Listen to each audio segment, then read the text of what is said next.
Assalomu alaykum qadrli yaqinlarim. Ikkindan bir odam Instagramga kirgisi ham kelmadi. Bilsangiz Instagramda bir voqea patlatyapti. Tojik millatiga mavsum bo'lgan bizim musulmon birodarimiz, qardoshimiz bu dunyoni tark etdi.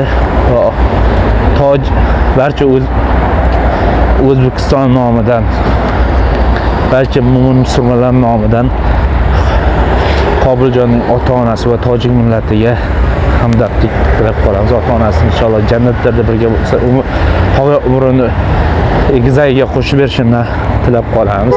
Voqea qanaqa bo'lgan? Voqea shu Dayustimizmi, o'sha oqquloq deymizmi, o'sha o'ris bola barcha bitta tojik bo'lganda emas, musulmon bo'lganda barchamiz so'rab chiqyapti.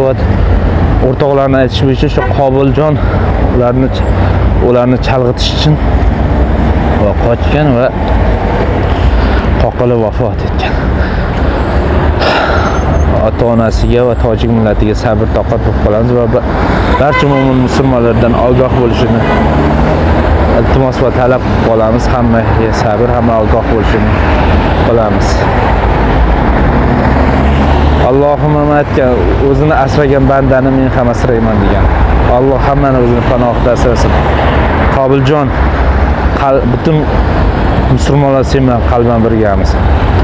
Inshaalloh qiyomatda o'sha Dayus jazosini bersin.